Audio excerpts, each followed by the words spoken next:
evening and welcome to the Goffstown Select Board regular meeting of Monday, May 18th, 2026. Would you join me by opening with the Pledge of Allegiance? I pledge allegiance to the flag of the United States of America and to the republic for which it stands, one nation, under God, indivisible, with liberty and justice for all.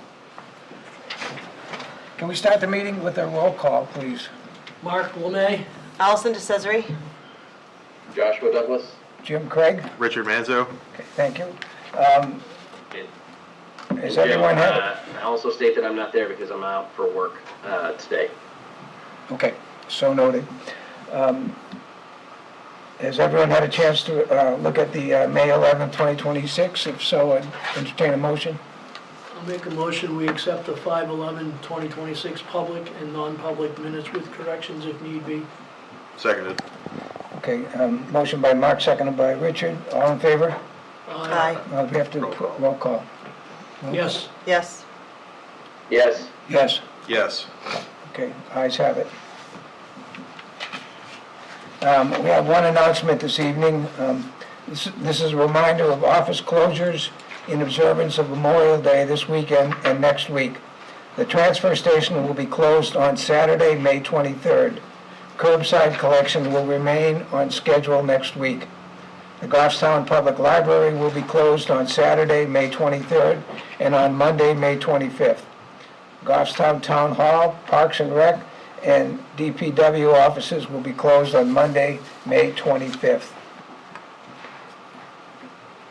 Okay. Do we have to wait for public comment? Can we do that next? So you have a public comment period that you typically do, right? 6:10. Yep, and then at 6:15 you have a public hearing, so. Okay. Would you like to start?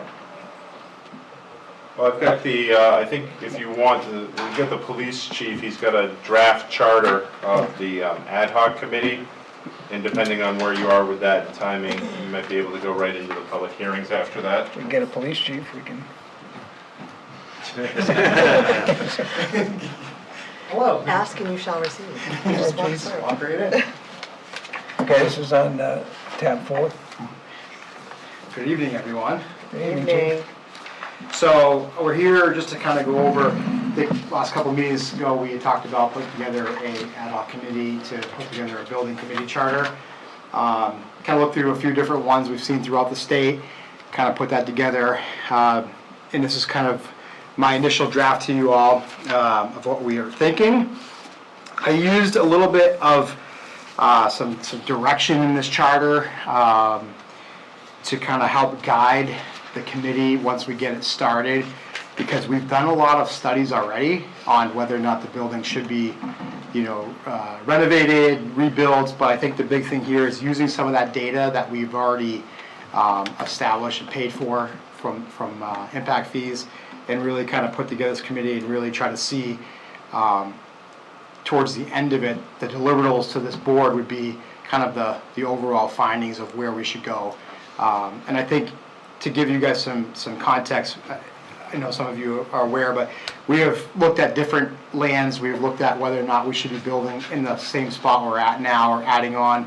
And I think that the idea here is based on our last meeting with the developers, the number was quite high, right? And I think the community needs to hear more about what we need versus what we want. And I think this will help us kind of establish some of that, have some buy-in from other people. So this is the draft, and just curious to see what your feedback is and what you guys think. And if you like it, we could put it into effect and we could start working towards some meetings and give this board some deliverables at the end. Thank you, Chief. I had a question. I was thinking the same thing you were. I know there's been plenty of studies, et cetera. Do you think that this committee, there's enough left undone for this committee to be busy for? Good question. I think, I don't know, but I think if we have a year time frame and we're done earlier than that, we can bring that to you all. Okay. So I don't anticipate that if there's not a lot to do and we have a due date of a year, then we're going to sit around and waste time and not do it. But I think it gives us the idea to look at it, see it, and then if there is some type of thought process where the committee finds we should do some more work prior to coming back, we can have some time to do that as well. But I think to your point, there's been a lot done here, and also you'll see part of Derek's memo, but also kind of the thought process. If we have a year to kind of look into this, we can kind of make some more presentations publicly about it, which would potentially get us to a point in 2027, and then maybe if we can figure out bonding wise, or if that's the right idea, we can kind of come to the community with some kind of warrant article, at your guys' discretion to kind of see where we want to go with it. I think it's valuable, just politically, just to show something's being done. Absolutely. Moving forward. Yep. And again, you'll see the member position. We've looked at it through different towns and committees. There's some different disciplines there, some community representatives, a lot of our inner workings in our towns, representatives here. And the thought is, if you guys thought we could expand that, or if you think that's the right mix, but this is kind of the baseline of what I've researched, some different towns around us. This is kind of what the committees look like. And I've seen charters that literally have 2 sentences. They're looking for information to, a 10-page charter about how you can remove someone from the board or the committee if you chose to. So I didn't think we needed to get that granular, and I think we need to have more purpose than a 2-sentence charter. It's like, let's find a building or what we need. So, Jim, if I may. Go ahead, please. Hey, Chief. I think that the charter is a great start. I do think, based on some of the questions you have here, I agree with you that we probably should extend it to other people. Definitely the Budget Committee would be one to come to play in this for sure. And I think the other recommendation is Planning Board. That may be a good idea as well. But fundamentally, to your point, same way as the chairman stated, is that and I think you're also stating, I think that we've done a lot of due diligence to say that the police station isn't necessarily meeting the needs of our town at this point in time, and we need to look for growth. So I do believe that finding like a good location, based on even some of the comments that we've had before, is essential. But I think that the fundamental piece that we should be driving out of this is the actual physical plan to get there. Like, how does this look in the bond, and what we should go do to make this happen? Because that ultimately is what's going to drive the outcome, is the financing. agreed. I had a suggestion. I was thinking with regard to the composition of the board, I was thinking maybe 3 community reps, just in so more people are aware of it out in the streets. And I do think that a budget committee member and planning board member would be good. And that would be 11, I think. Okay. Yep. That's my thoughts. Anybody? Add one more, the Economic Development Commission. That gives us 12, though.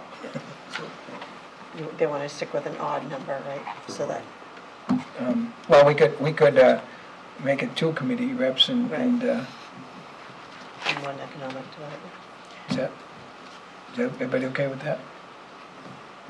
Yeah, I think that would be good, Chairman, because at the end of the day, this is a big decision, and I think that we need to have the right mix of people in here to make the decision and weigh in on what this looks like and the outcome. How would we go about choosing the community representative?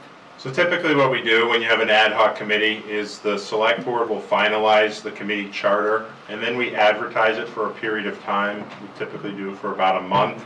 Say that we are seeking volunteers. They have to submit a volunteer application. Those will be collected on a certain date and brought back to the select board, and the select board will have the decision on who they will appoint to that.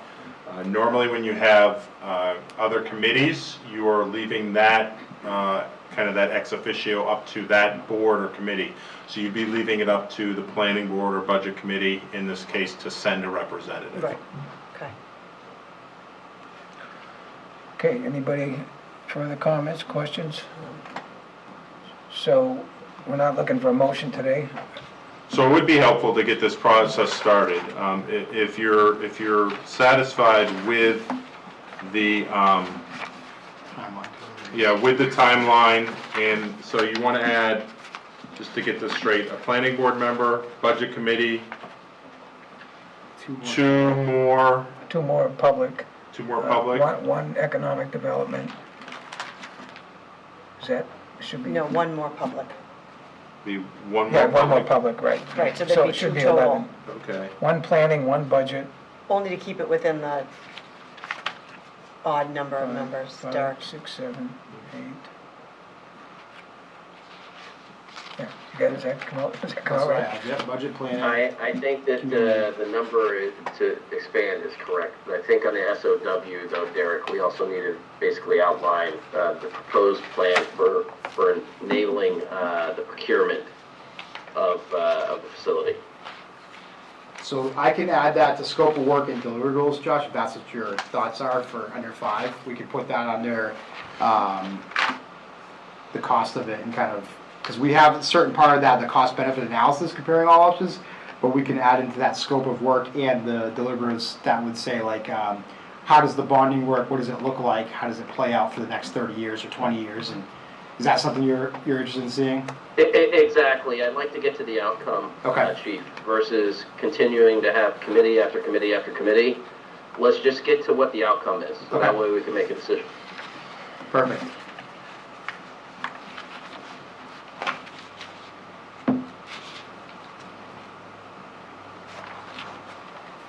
Anybody want to take a stab at a motion? I'll take it. Thought so. I'll make a motion to accept the charter with the additions of two community members, planning board member, budget member, and what was the last one? Economic Economic development. Yeah, an economic development member, along with modification of the statement of work to include the physical planning process and approach to be presented and acted upon at the completion of the charter. Seconded. Okay. Motion by Josh, second by Richard. Any further comments? Okay. All in favor, roll call? Yes, sir. Yes, Yes? Yes? Yes. Okay. All set? Thank you. Thank you very much. You might as well just probably stay where you are, I think. Yeah, you can start, I was just and we like- can just kind of give, because I know this was a decision made by the select board before Selectwoman Assessor was on the board, so maybe we can just give a little bit of background, and then you can Sure. open the public hearing, and then you can vote. Public hearing after, or no? Yeah, if you give me a minute. Yep, okay. Back in January, the Highway Safety Committee came forward with a recommendation on Grady Hill Road. There were specifically two items they recommend acting on. One was to reduce the speed limit on Grady Hill Road to 25 miles per hour and to post Grady Hill Road as a no-through trucking. What you have in your packet at tab 5A and 5B is you have a revised no-through trucking ordinance with Grady Hill Road added. We do have other no-through trucking roads posted in Goffstown. And then you also have a proposed Grady Hill Road speed limit ordinance to reduce it to 25 miles per hour. We had additionally, in addition to that, the board decided to post the hill on Grady Hill Road. I forget what the exact terminology. Hill blocks view, some cautionary advisory signage on there as well. So the question before you this evening is, so a public hearing is not required. We had been doing these as ordinance, but under RSA 4111, the select board does have the ability to adopt traffic regulations. So this is a traffic regulation under RSA 4111. But the board did choose to hold public hearings on both of these changes. And then now that we have the draft changes before you, so my recommendation would be to open the public hearings for any public statements, ask any questions of, you have police chief, you have DPW director, and myself here, and then you can vote on these this evening. Is this the only public hearing we've had about these? Correct, this is. So this is it? Okay. So I've opened the public hearing, and anybody here to speak on the issue of Grady Hill? Seeing and hearing no one, I'll close the public hearing, and does anyone among us have any questions or concerns about this? I do have a question. So are the families or homes that are impacted by this told that this is going to be a public hearing about this? Like, are they notified that we're intending to change this? No, we do not, we don't No. notify specific property owners or homeowners. There still is a provision under the no-through trucking regarding deliveries. So this does not impact local deliveries, whether it's an oil truck or some type of delivery to a house. One of the recommendations regarding no-through trucking on this specific one is Pike Industries is located in Hooksett, and you go Hackett Hill Road.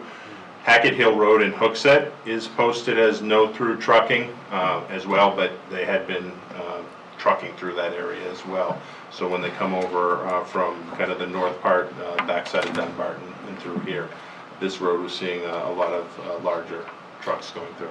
And if I may, this road specifically is really, really tight, and the houses are close, and it has that really blind hill crest. And so when they came to highway safety, it was specifically Who's an individual in the community Okay. that approached us and said, you know, there's an issue in town. So typically, we'll either send it out to an officer to investigate. They do a canvass, check the houses. We don't necessarily call every house, but if we talk to the neighbors, but this one specifically, again, to Derek's point, the no-through trucking is anybody's just passing through, not making Right, deliveries. And I right. think we have them at Wallace Road, Parker Station, a few others, but specifically, it's pretty clear what's going on here. It's exactly that. The trucks that are coming through the sand pit, you know, they're trying to get around their no-through trucking, so they're taking all these roads really should not be taking massive trucks all day long back and forth.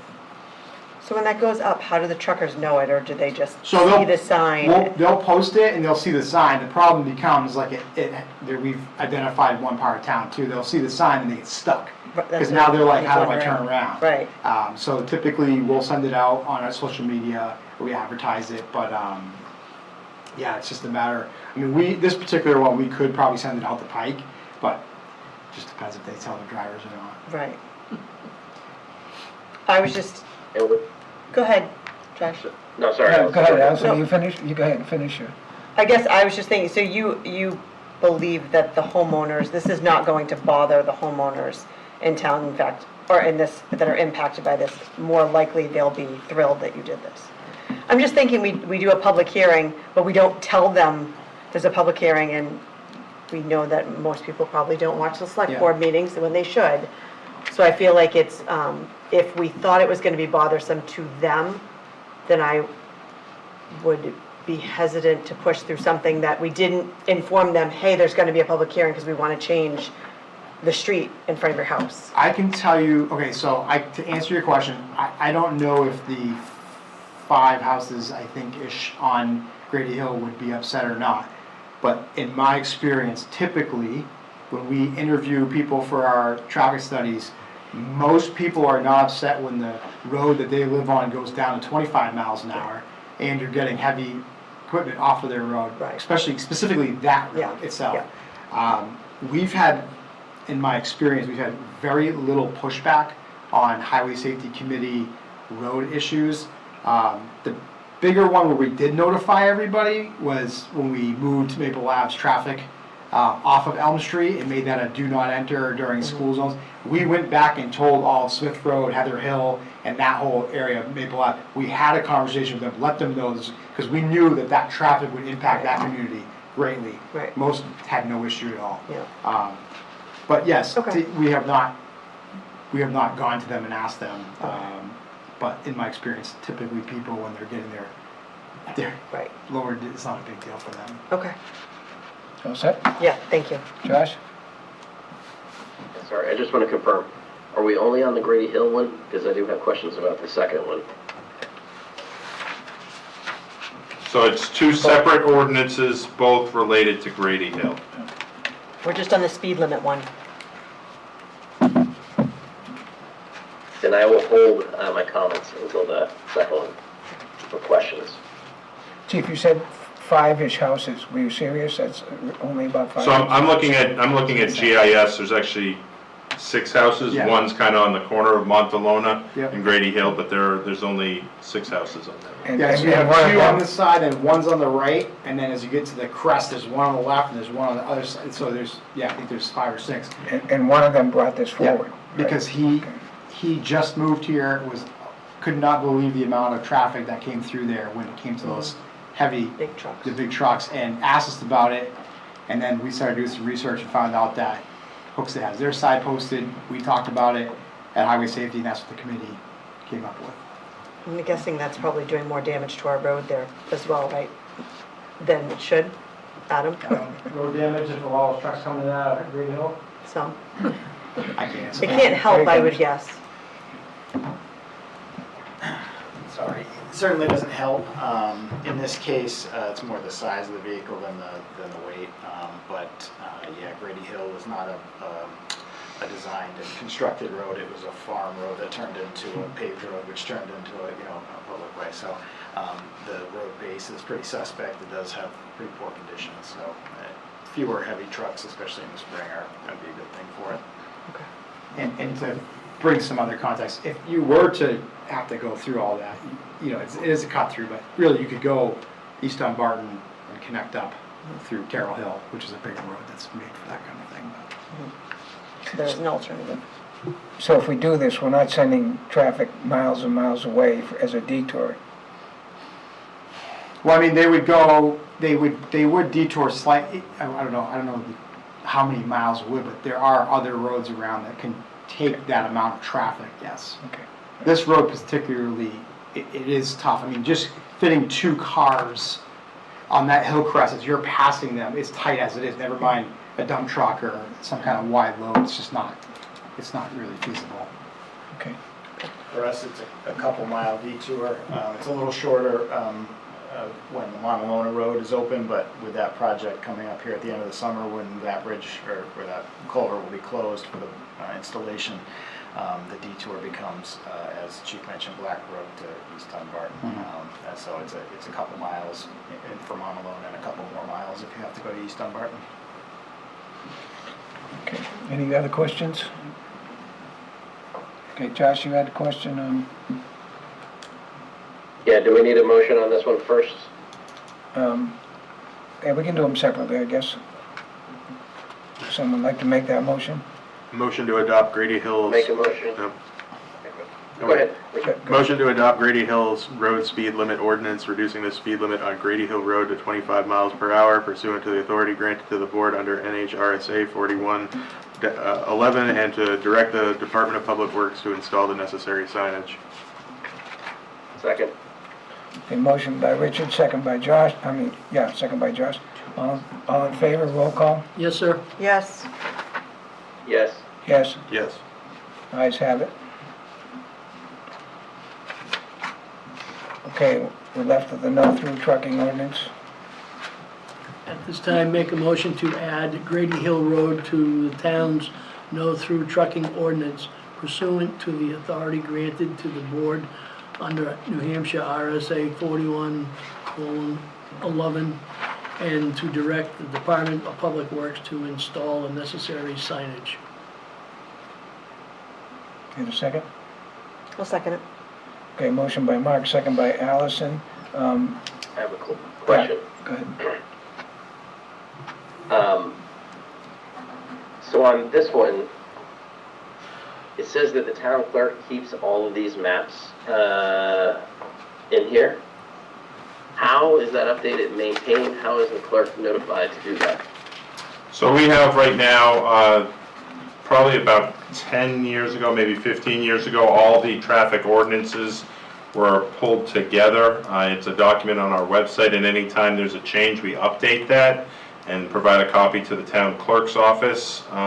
In terms of maps, we would have to look at the last time a map was updated and provided, but we can definitely make that happen. Well, it says in here, so I just wanted to know, because I'm not sure that we've done that, or how that's updated or provided back anywhere. Yeah, I think we can work with IT and DPW to get a GIS map indicating where those no-through streets are.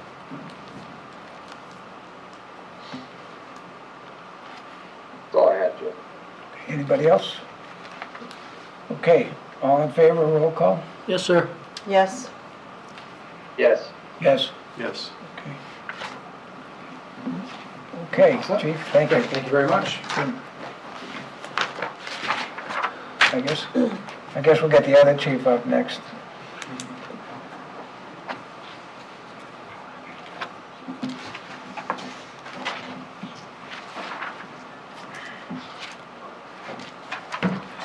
Tab 6. Evening. good Good evening, evening. Chief. So, about the trailer, correct? Yeah, there was a lot of questions about it. Yep, so I watched it. It seemed like, correct me if I'm wrong, it kind of came down to two separate questions concern topics. One about the trailer, and then the second one being about tow vehicles. Would that be a pretty good summary of it? So bear with me, because a lot of this started before I was employed here, and the more senior select board can help me out with this. So the trailer itself, just a reminder that the trailer is a 1995 Wells Cargo. This is not an aluminum trailer. This is a steel trailer. This was supposed to be replaced. It looks like, going back in the old CIP documents, looks like it was up for replacement in 2022. It kept getting pushed back until 2025. Along with that came discussions of the tow vehicles and what was available. Based on funding, based on the stuff that I can see, it looks like the spill trailer was removed from the CIP in 2024, if you guys recall. So that was supposed to be replaced in 2022. In 2024, it finally came off the CIP, saying that we're not going to replace it. So we finally have a location where we moved all that equipment into. So we purchased the Connex box last year to double as storage for the hazmat supplies, the training equipment and props, and also a training roof, if you will. So it's kind of multiple different uses. So all of that stuff was moved into the trailer after we got it moved into position at the beginning of this year. So then I did the final letter here to decommission the trailer. So that is the trailer, and looking at notes, it was deemed not roadworthy in 2024. So it has not responded to anything due to its condition since 2024. Any questions on the I think trailer? the two core questions were, do we have a vehicle that can tow this? Because there are thoughts that there may be. Yep. And if not, why? That's Okay. the first question. So that's the other piece to this, is tow vehicles. So one of the things that I did when I came in was transparency. You'll see in the CIP, if you go back through the CIP documents, a lot of it used to be the vehicles were called Utility 1, Utility 2, but they weren't being used as utilities. They're using it as command cars. So we switched the names of those, so that it's more transparent, so you guys can see what's going on. In 2023, it looks like the board and the budget committee took up discussions about tow vehicles. The fire chief at the time was trying to replace a pickup truck and get one for Station 2, so that we would have a standard pickup truck. The only vehicle capable of towing that the fire department has 24 hours a day is the forestry unit. And Mark, I'm going to lean on you. Yeah, no, I understand. I'll answer. Try to help me out with the stuff that I found from the background. So it looks like the forestry unit was originally a dual rear wheel vehicle. Correct. Yep. That got changed over to a single, that then got a lift kit in it, which then got new tires, new wheels, and stuff like that. One of the former chiefs, who's no longer here, Okay.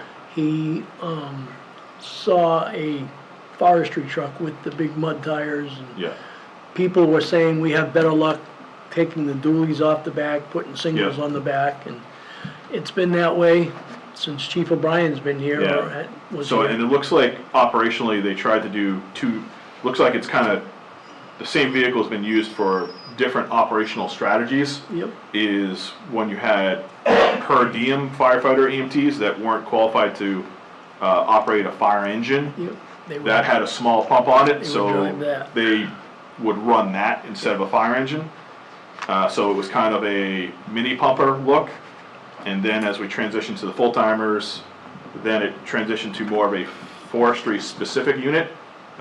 So it would stop getting stuck in a lot of people's lawns and stuff like that, in fields up at the college, it looks like too. So that same vehicle started out with one purpose and is now on its third purpose by looking at it. So it is a forestry. It is coming up for replacement in a couple of years, but the things that we did to it last year is set to make that longer. So Josh, to answer your question, right now, we only have one tow vehicle.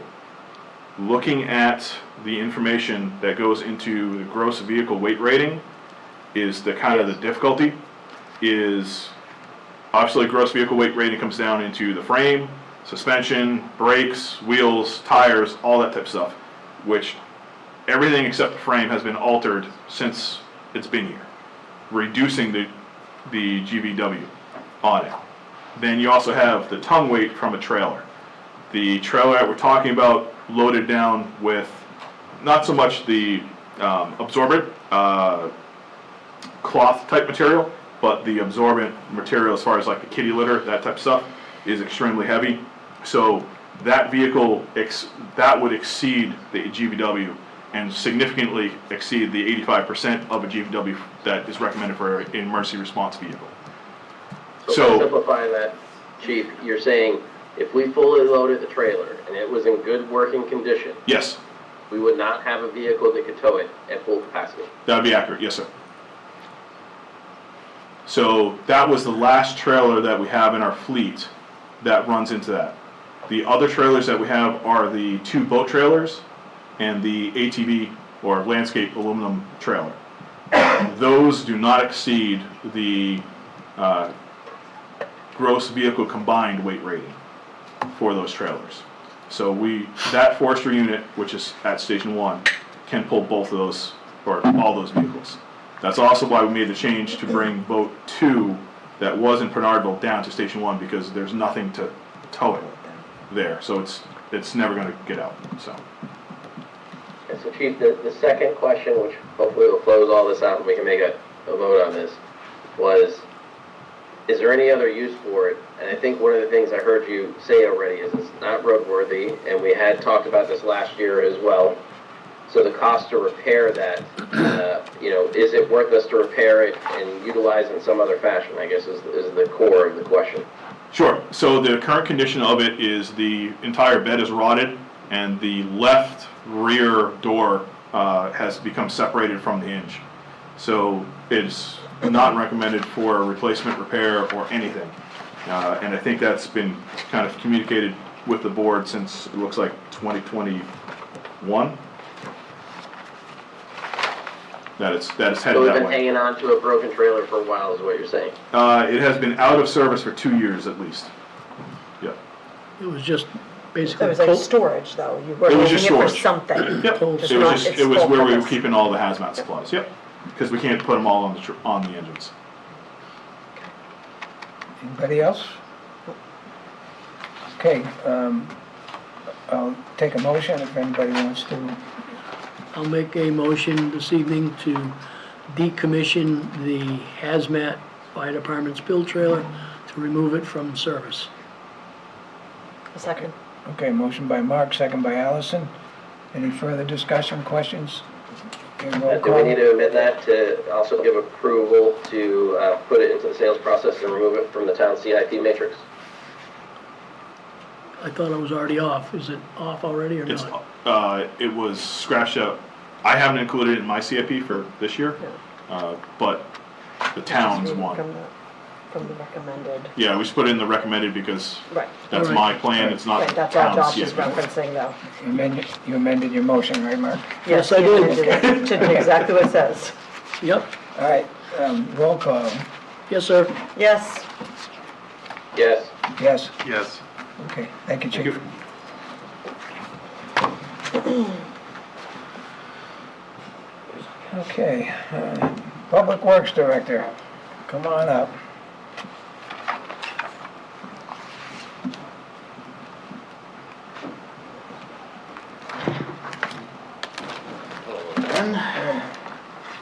All right, so I'm here for a couple items.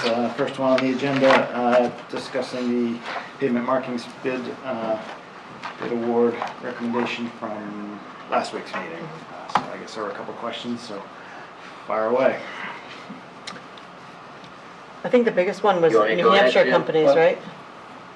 Who wants to go Sorry. first? I'll go. Okay, John. Adam, so in this proposal, one of the couple things. One is, it looked like, well, my first question is, did we send this out to anybody in New Hampshire? Because all of these are out of state. We do. So just to satisfy the purchasing policy, we do a public ad on the Union Leader. Most of them obviously subscribe to leads and all that, but we also, for many items, this being one of them, we maintain a bidder list. So any company that's bid previously or anybody that's requested to be added to the bidder list, we send direct email if we have it, mail if we don't, a copy of the invitation to bid. So in this case, we had I think 3 companies total, one of which was more of a parking lot striping company, but they're from New Hampshire. The big one that we sent the invitation to has bid before, Industrial Traffic Lines, and they're based in Londonderry. And then the third was L&D, who did actually bid, but their home office is in Vermont, so I believe that's why all the information has Vermont address on it. They actually have a, I guess they call it a work center in Bow, so I'm not quite sure how their corporate structure works. But, so yes, we did, long way to answer a short question. We did send out. So you said 3, but there's 4 in here, or was that just a misspeak? Or did we actually send it out to 4, or did we just Yeah, have prices I for think, the 4? I think we had 8 maybe companies on our bidder list that received the information. We didn't get bids from everyone. So. So on the one that you are recommending, their original double yellow line center price was 7 cents. Did we have any contractual obligation that if we would have selected them, that they would have had to stick to that 7 cents? So it's kind of weird. They are the only company that actually bid correctly per the state spec, which is what we fall back on. But they bid inconsistently with the others, if that makes sense. So we listed as double yellow. The state of New Hampshire is what we point to for our specifications for line striping. The state of New Hampshire pays for, depending on the thickness of the line, 4, 6, or 8 inch. They pay per foot. So for the state, if you were to bid on a state project for double yellow line, you would bid twice. Bless you, Derek. Twice the center line mileage of the road. What we started to see a number of bid cycles ago is some people would add, if you are doing double yellow center line, we'll offer you a little bit of a discount, maybe half a cent per foot or something. We also had a couple companies that actually, I think these smaller fly-by-night type ops that for them it's actually more expensive to paint double yellow because now their truck, which may not be laser aligned, has to come back through in a second pass and try to maintain even spacing for double yellow. So some companies were bidding on a discount for double yellow and some were bidding on a little bit of a premium, or they put an extra note in. So we have it listed there to kind of capture all that information so we can do an apples to apples. Normally, 9 times out of 10, people bid the double yellow as if it's 2 lines and they give us a per foot price for 2 different lines. It usually comes out pretty quickly as you're looking at the bids because you see their price for single yellow is X and their price for double yellow is just about double whatever that is. Usually it's exactly double, but sometimes, off a half a cent one way or another. In this case, they bid per the state spec per foot of yellow line, and when I called to verify, it was easy because their price for single yellow was exactly the same as their price for double yellow. We, in our purchasing policy and our bid docs, we allow the select board to waive inconsistencies.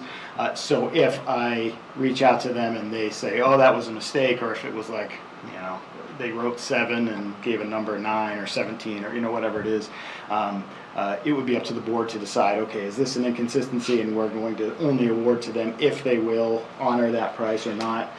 In this case, when I called and I asked what their thought process was, they said that is my per foot per line number, double that for the double line cost, which seemed pretty evident based on what they bid for the remaining items, but it does stand out because it's different than what the other companies that bid, how they priced it. So I'll look at some better language for next year. Maybe we'll just say, we'll give a line, or next time we bid, maybe we'll do a discount line instead of calling out double yellow. So, you know, I'm trying to figure out a way to outsmart all the various ways to bid these projects, but it is nice to have an option to save a half a cent a foot if they're willing to throw it our way. So in this case, their price even doubled to match apples to apples with the other bidders. They would still be the low bidder. Their reference checks were sat, so I had no qualms about recommending award to Pro Finish Lines.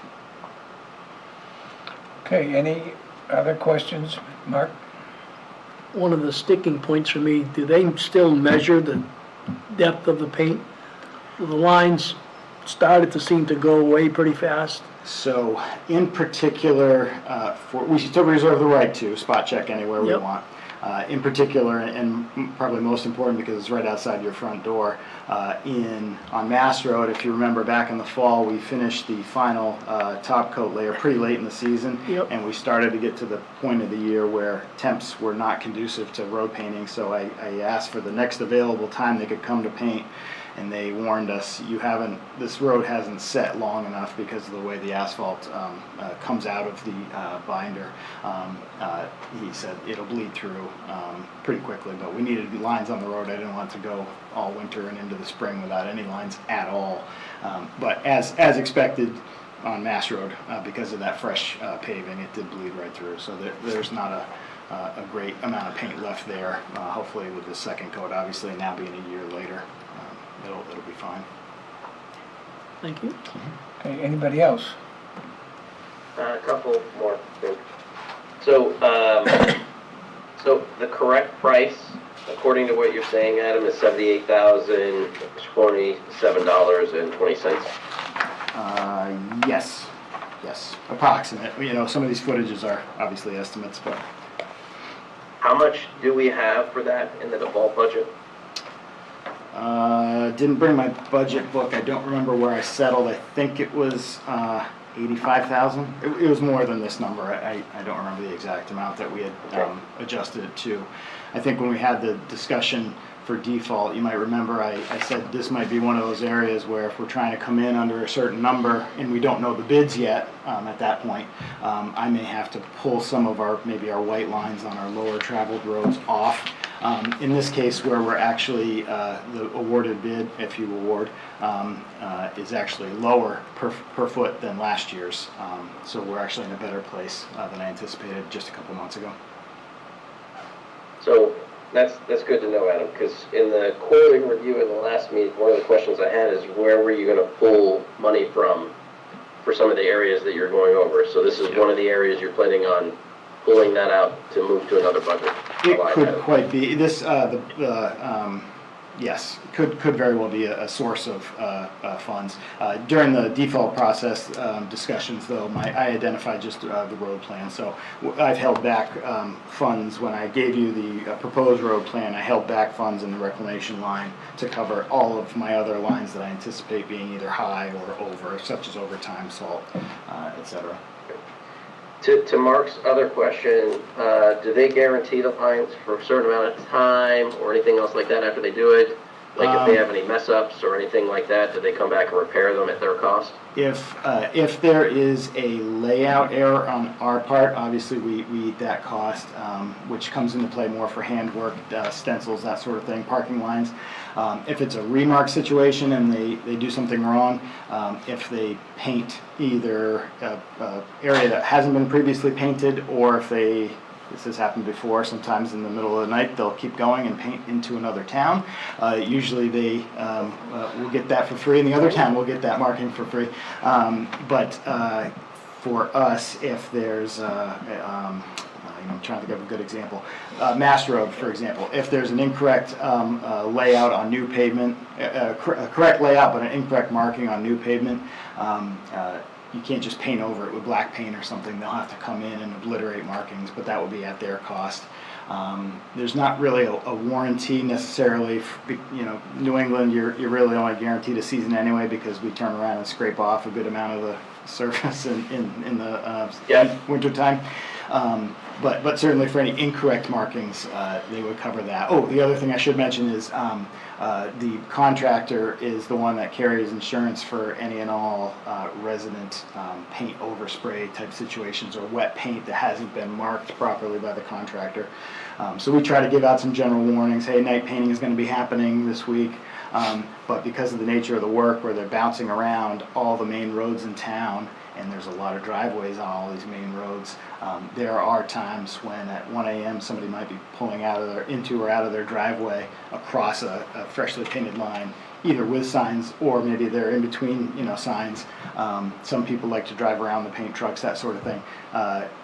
Almost all the big contractors kind of do a no-fault thing. They take precautions, but if somebody gets paint on their car, they'll either offer to come to our facility with a pressure washer set up and bring the residents in, or they'll settle with the residents either by having them come to their facility or paying their insurance company. So a couple times a year, there's some sort of a paint overspray type situation, but they handle that. We're not on the hook for that.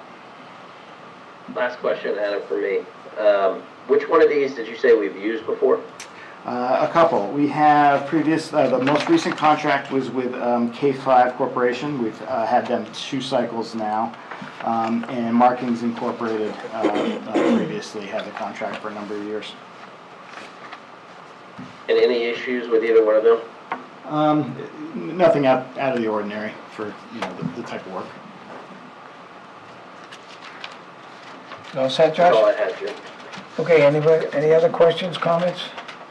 Okay, entertain a motion. This one on page 15. Anybody? Motion to award the 2026 to 2028 pavement markings contract to Pro Finish Lines of Plymouth, Massachusetts as proposed. Second? Okay, motion by Richard, second by Allison. Roll call. Yes, sir. Yes. Josh? Yes.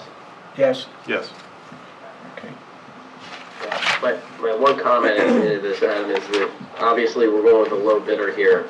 We've never done any work with them before, so we probably should just keep an eye on that for something to discuss with the budget committee, since we had to pull money out of here. And if we find that the lines aren't good or whatever, and you've done work with K5 and Markings Incorporated before, we should do some sort of comparison about what that results ends up impacting the town. Okay.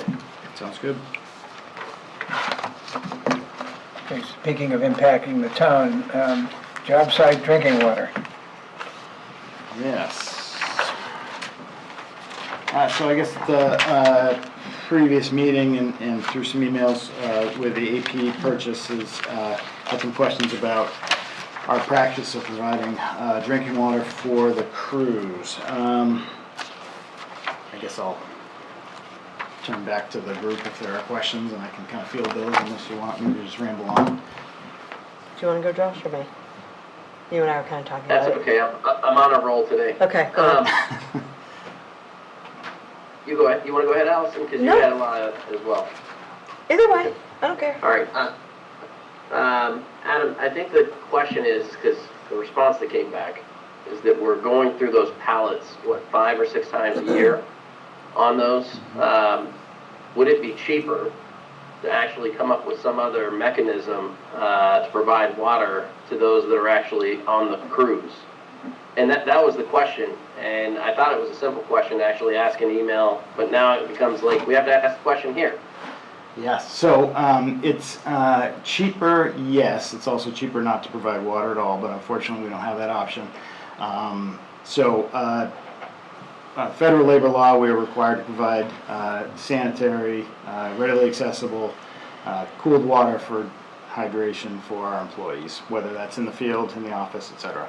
Unfortunately for the Department of Public Works, or fortunately if you like a varied job, a majority of our work and majority of our crews are not in the building of Public Works.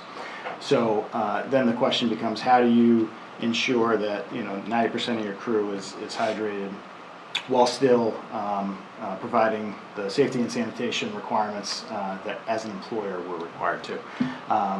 The question was brought up about like igloo type coolers that you see on the sidelines, with Gatorade or whatever. I can't speak necessarily for the high school, but I know places that do provide those, such as golf courses and colleges, where you have people outside away from a running water source for extended periods of time. They kind of back into this requirement of, okay, how do you provide water? There are some pretty unfortunate outcomes when it comes to sharing portable water dispensing devices, because it's usually not, for us anyway, at a construction site, we have no running water to wash hands. We frequently encounter situations with both non-potable, stagnant, bacteria-laden, as we see through our water sampling program, streams and drainage ditch water. By the nature of the work, we're replacing such pipes that may be holding this fetid water. We regularly encounter sewer service lines in various states of disrepair or repair, as Selectman LeMay can attest. And then to ask that same crew member who was there to now grab water from a community jug, even if you've done your best to sanitize and clean prior to the workday, doesn't really encourage proper hydration from the rest of the crew. Our requirement is to make it readily available and easy to use, and try not to do something that has a chilling effect on people's hydration and susceptibility to heat stress. So there's that piece. The daily requirements, if you're going to have a portable water dispenser, short of paying somebody like Culligan to come to the job sites, which we're bouncing around all the time anyway. We have a few job sites that are static, but then we have a lot of job sites that might change day to day.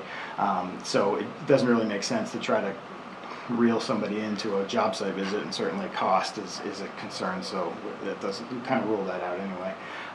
But just the operational needs of keeping these people safe, and the sanitation requirements, we'd have to daily, so every 24 hours when in use, we'd have to have some means of wash, rinse, and sanitize 4 to 7 igloo coolers. We don't have any commercial grade kitchen sinks to do a 3-wash bay setup. We don't have a dishwasher, let alone a commercial grade dishwasher that'd be big enough to get coolers into. So now we're asking, either at the end of the workday, we're sending a portion of the crew back to get these water jugs back so we can get them cleaned, washed and sanitized and drying, either on regular time or on overtime. And then in the morning, we're either sticking around until they can be filled for the job site, or we're dedicating somebody to be the water person to now distribute these throughout town. All to then get them to the job site and have questions about who's, I don't think anybody would have a hard time. I'm sure I have employees watching at home. This is a very hot topic. I don't think it's unfair to say, I'm not sure whose grubby hands I want on my water spigot before I go and fill my single-use water bottle. There's, Norwalk, norovirus outbreaks fairly often at golf courses in particular because of this type of thing. So anyway, operationally and for the cost, we're talking about $1,500 to $1,600 a year for anywhere between 35 full-time employees and add another 10 for the summer months.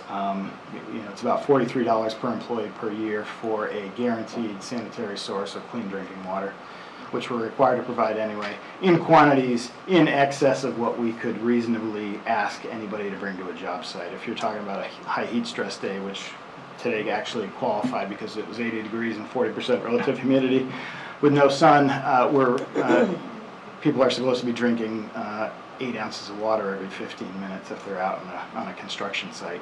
So you add that up, 5, 6, 8 hours, 9 hours on a 10-hour workday at least. We just don't have enough capacity for that anyway. See, I set out not to ramble and then you turn me loose, so there I go. So I think for the $1,600 a year, if we're not providing a basic human need for our employees and it takes out all this other guesswork and extra factors, I think it's money well spent, and if we think otherwise, we can pull money from I just other want to throw in, so a couple things. One, I also don't love the environmental impact of everybody drinking out of small plastic water bottles and then they just go in the trash. That's not ideal. And I didn't actually, I don't know if Josh had thought that. I was not expecting you to have those big things that are on a sideline at job sites. But I was wondering about the feasibility of everybody having their own little, like my kids, when they go to park, well, they used to, they don't anymore, went to Parks and Rec. There's no water at Parks and Rec. You have to bring their water for the day. And I found them these little Coleman things, and it's their own individual, and their name was on it, and it was probably held a gallon, something like that, water. Is there any feasibility to giving them access to the water and their own reusable jug so they're not sharing? Nobody else's mouth or hands are touching your personal water bottle. I by no means don't want to supply them what we should. I'm just trying to see if there's not even necessarily a cheaper, maybe cheaper, but sustainable way to be doing this instead of pallets of plastic water bottles. I get it, especially because I'm the guy who's on the solid waste end of things, Yeah. trying to Right. encourage You limited know. use and all that. So by all means, you got an office building, you got a school, you got a place to do it. You should, plumbing code requires you have a water fountain Right. anyway, but you should have a bottle filler because it's easy. I think we Yeah. all try to do it whenever we can. The problem becomes quantity. When you're talking single use, multi-use reusable water bottles, laws regarding camps or kids sports and stuff, that's not my bag necessarily, so I'm not sure if what's being done is even meeting any standards that might be there in those cases. I know when my kids do sports, we fill them up, but they're only there for an hour, 2 hours, whatever, not 8, 9 hours on a hot summer day in working. So I don't think anybody's asking you to treat your employees like children. I'm just gonna say that out loud. We're asking you to come up with a solution that does not require the town to have to expend, and I was trying to find the exact price. Do we have it somewhere, Derek? For each yeah, pellet? I can't I said it find earlier, at. $1,600, $1,600 a year. $1,600 a year? Because Yeah. I thought it was larger than that times 6, or not 1,600 per pallet, but like it was some number, and the math was times 6. No. But regardless, for $1,600, Mm-hmm. you could probably buy a water cooler, give everybody their own water jug that they fill up. It would be their responsibility to clean. It's not our responsibility to clean that. I think that what we're looking for is an out-of-box solution that does not require us to continuously spend $1,600 a year, that you could have somebody go through and get potable water in the morning or otherwise and be able to take it on the job site with them. To have this conversation here, I'm going to be quite frank, is asinine. I agree, but for different reasons apparently. So the question becomes quantity. So if you're going to drink 8 ounces of water every 15 minutes on a hot summer day on a job site, do the math. We're talking between a gallon and 2 gallons of water per employee. If we are not giving them the ability to get to that bottle filler readily, now you're asking somebody else, I presume, to become the bottle collection person. It's just not a feasible practice to reasonably meet the health and safety needs as required by law. If you want me to Health and pay, safety needs are a requirement for potable water. Yes. It's not to say that we have to put it in an industrial cleaner. It doesn't say that it has to be washed 3 times a day. It I didn't say actually 3 says times that a day. You have to make sure that it's potable and that it's done in a manner where it has a spigot. So if you manage Okay. to get a jug and it was cleaned at the end of the day, that could be utilized there. But regardless, I think that what we're asking is, are there ways to save money for that? And if you're telling us absolutely not, then that's a different discussion. That's what I'm telling you. I don't see a way to get it done, saving money without either losing the actual opportunity cost of dedicating employees to this effort, the potential cost of passing an illness around, but we'll leave that aside, or the overtime of having somebody at the end of the workday whose job it is to be the, you know, the bottle wash or bottle fill people.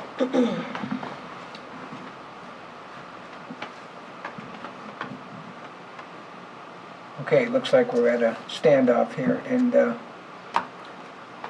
something to keep an eye on. Well, I think that that's what we've been doing, is keeping an eye on it. I don't understand. There are plenty of places in the world that do this. There are plenty of places And in the it's world not- that are breaking labor law every single day, and I am not interested in being one of those places. And I'm telling you, to meet the requirements of our employees as an employer, this is the most cost-effective and cleanest and most likely to lead to a well-hydrated workforce who aren't falling out on a 100-degree day. You know, there's competing things that we're trying to accomplish here. Of course, taxpayer, you know, is in mind, but how much is a lost day of work?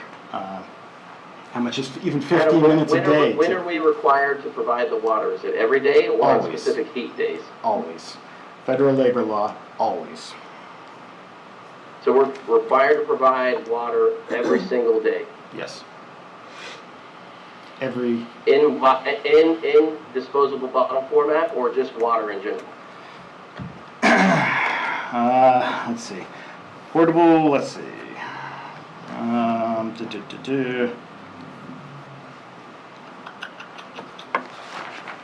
Put my hand on the actual blurb. Potable water requirements. Potable water should be provided in all places of employment for drinking, washing of the person, cooking, washing of foods, washing of cooking or eating utensils, washing of food preparation or processing premises, and personal service rooms. Portable drinking water dispensers shall be designed, constructed, and importantly, serviced so that the sanitary conditions are maintained, shall be capable of being closed, and shall be equipped with a tap. But then when you get into the actual, how do you make this happen for mobile construction sites, the guidance is, if you're going to do it, and to be able to have the quantity you're going to need, you have to be sanitizing these things every day. My recommendation is that when Danielle comes back, we should get a full understanding as to the requirement, as to what we're supposed to have and not have. Fair enough. Okay, $1,600. let's Got it. leave that one. Thank you, Adam. Thank you. You want a motion, no action to be taken at this time, or you want to just, I don't, I don't think there's any. Derek, you think we need a motion? So I guess I would want to be clear if the board is seeking, what the board is seeking on this for resolutions. I would like to know what we're required to have, Derek, specifically for the job sites that are mobile, and making sure that we're meeting that requirement. Okay, we can work with all the departments and confirm that information for the board, and appreciate a motion and a vote by the board to direct us to do that. I'll make a motion to get an understanding of what we're required for all departments, so that way we're being fair and consistent with all departments.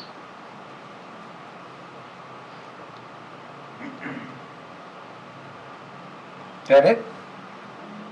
That's my motion. Okay, get a second? Second. Okay, motion by Josh, second by Allison. Roll call? yes, sir. Yes. Yes. Yes. Yes. Okay, thanks, Adam. Thanks. Thank you.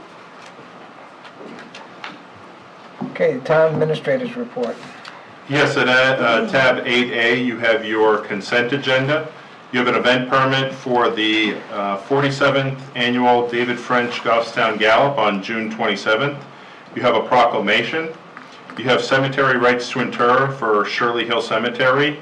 You have Section 3, Lot 510A, and then you have Section 3, Lots 109A, 107B, 108B, and 109B.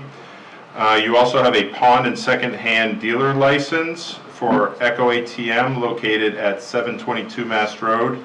And then you have a revocable temporary license. This is a private drain connection. This is when a property owner connects their private drains to our stormwater infrastructure. This property previously had a private drain connection approved by the board, and with a new property owner, the title company asked that it just be updated to the new owner's name. Did you have a question? Just a quick one. This pawn, second-hand dealer license, what actually is at 722 Mass Road? Because those things don't stand alone.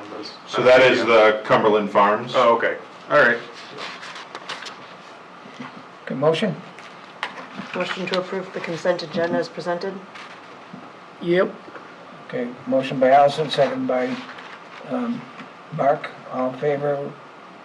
Roll Aye. call. Yes, sir. Yes. Yes. Yes. Yes.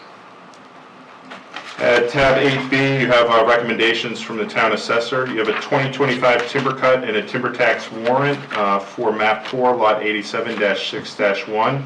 The assessor recommends approval. You have an abatement and a veteran's tax credit for map 7, lot 60. The assessor recommends approval. And then you have an abatement for map that the assessor recommends denial. These abatements are map 3, lot 37-1-8, and map 5, lot 56-1. Make a motion to approve the assessor's recommendation as presented this evening. Seconded. Motion by Mark, second by Richard. Roll call. Yes, sir. Yes. Yes. Yes.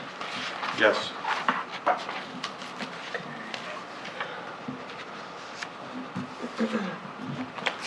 Now we're up to select board discussion, old business, town manager.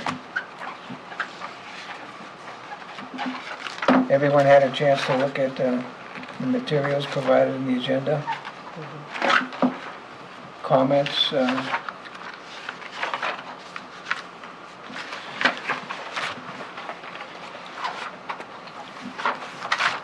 I have to say, I'll start, first thing that, when I read this, the first thing that came to my mind is if it ain't broke, don't fix it. And I'm not sure that that's the case, but it seems like the case to me.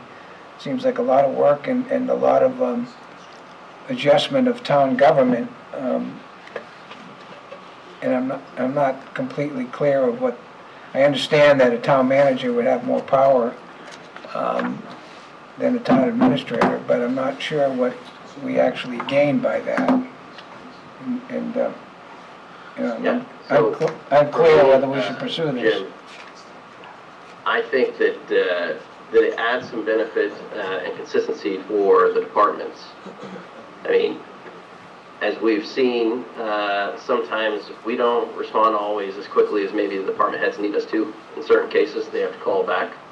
I think having a town manager that can actually sit over some of that would provide more consistency in that manner.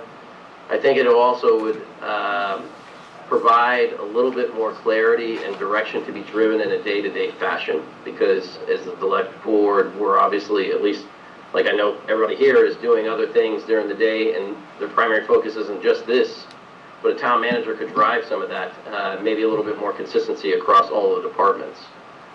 It doesn't take away from the select board having say, because if I think about it from a traditional, like, business standpoint, a board typically would be sitting over somebody like a CEO in a commercial company.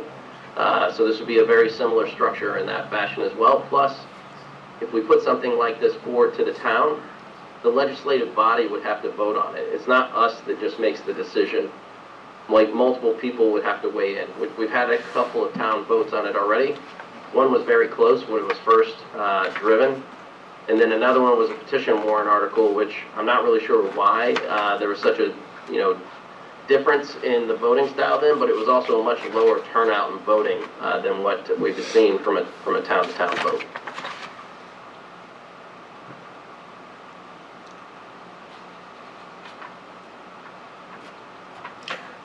Would the budget process be affected by changing? So adoption of RSA 37 would not change the budget committee's role in proposing a budget to go before the voters. If you look on page 22, there is, or is it under, it would be the town manager's responsibility to present the budgetary needs of the town. So rather than hearing from 6 department heads, what typically you see in a town manager form of government is the town manager takes the first crack at the budget and then brings that forward to select board, and then it would go on to the budget committee. So you basically represent all departments? Yes. And quite frankly, Jim, I think even this year in the budgeting committee, the select board probably should be involved a little bit more in the budget discussions with the budget committee. I think it just provides a little bit more consistency in delivering that message and drive everything across all of the departments as well.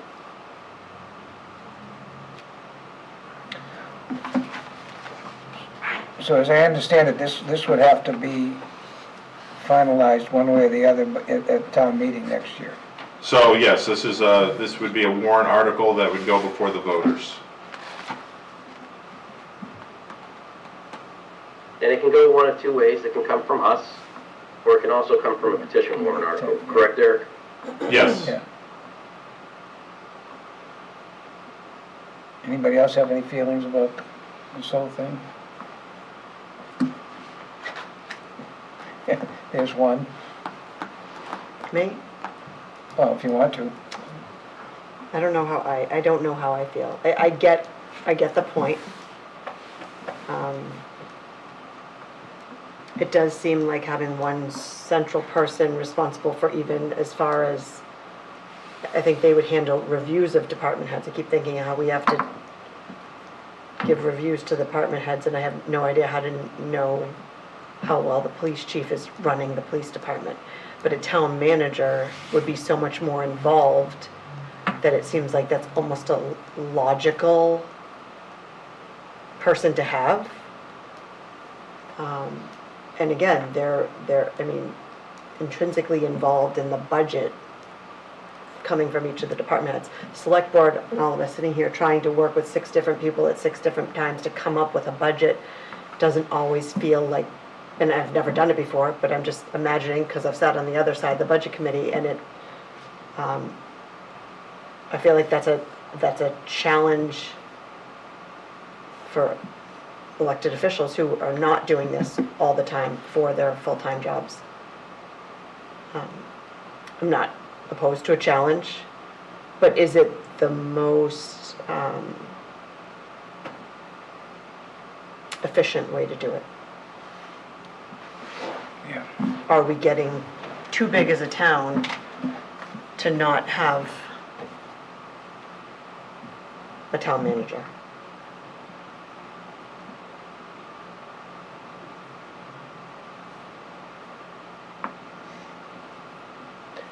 Should I ask Derek, do you have any opinion? I do not. Do you not want to? No? Okay. So,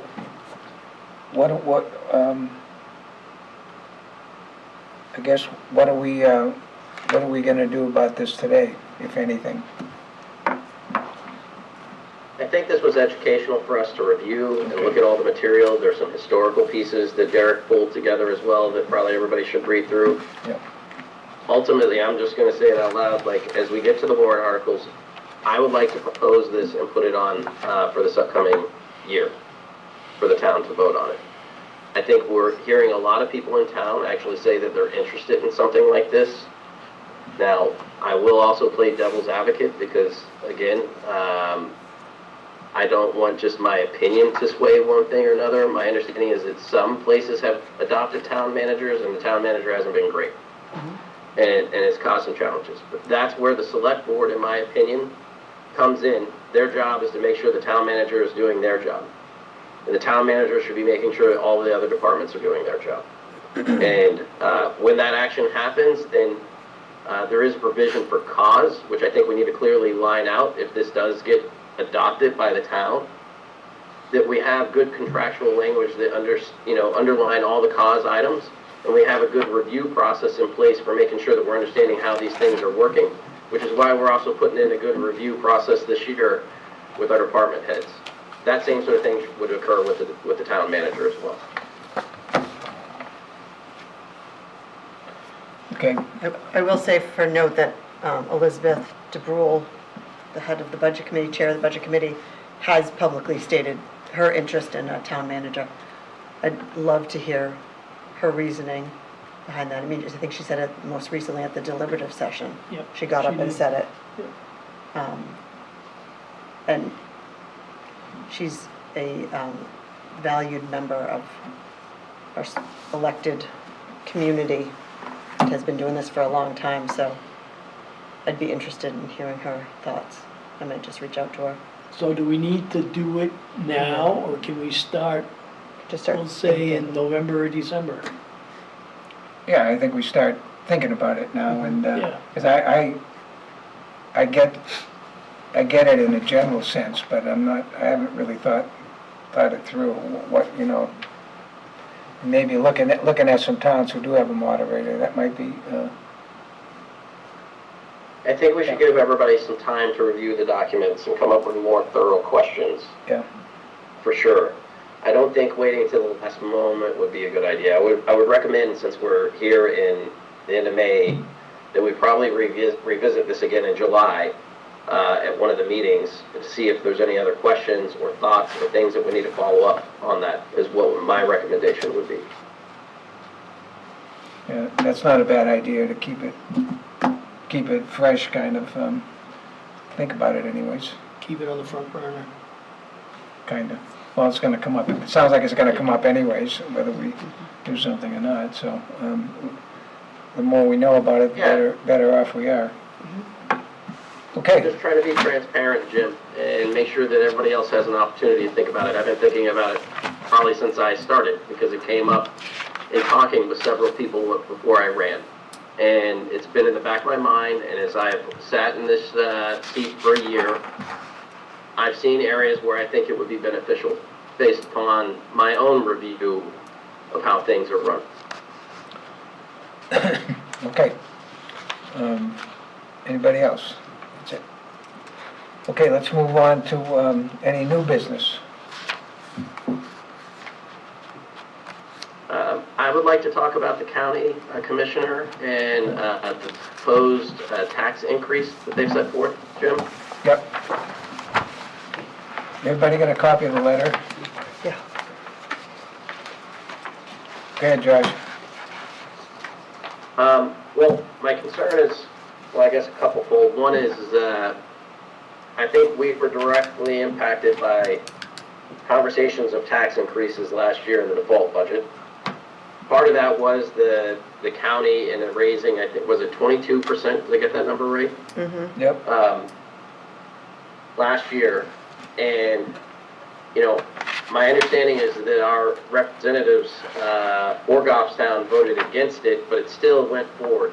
And then other parts of the state voted for it. Well, this year, we got notified after the fact by the county commissioners, and I don't know if it was due to delays in postal services, a lack of communication to us, but we got notified that they were voting on it, and I believe the next step is that they're planning on putting it forward, the delegation, which would include our representatives again, but they're looking to increase it at another 11%. I'm not quite sure what the benefit is, and I did get the letter in the draft, but I think one of the things that need to be added in there is clarity and understanding why they're doing that tax increase and how it impacts Goffstown, either in a benefit or what's going against us one way or another. My understanding is that they did have some cyber issues, and that may be some of the area, but we need some clear understanding and guidance, so that way when we talk to the town, along with the budget committee, that they know that we've done everything that we can to basically push back on this, because this is not something that we're pushing for, is this 11%. This is coming from the county itself. Yeah. And after all the work that we did to keep our budget down to 3% or whatever it was, it's just kind of tough to take, I think. Any other? Yeah, one other thing, Jim. I think we need clarity from them, and I don't know if they're going to give this to us. is if anything's being pushed down from the state or otherwise, or like if it's coming from the rest home, just more clarity on that. Sorry, that's all I had to say on it. Okay. So does everybody agree we should send the county this letter? Yes. Okay, so you need a vote on that, Derek? So I just want to be clear, you do have a draft letter prepared. It would be coming from the select board to the county commissioners. And what I'm hearing is to add a section asking about what these budget increases, how they will, I guess, impact and improve services for Goffstown residents. Is that correct? Yep. Cost drivers generally too. Okay.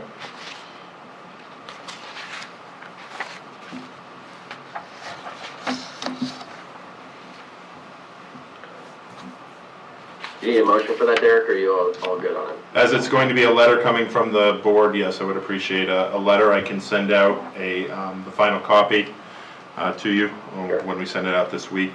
The county commissioners do have a meeting on the 29th.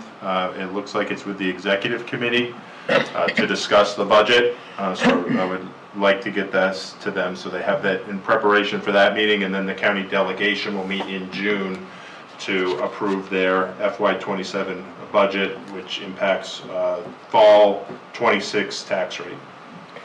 Someone want to make a motion? I'd like to make Go ahead. I'd like to make a motion to grant Derek the authority to send a letter on behalf of the select board with the addition of the benefit question to the county commissioners as soon as possible, with approval of final draft by email.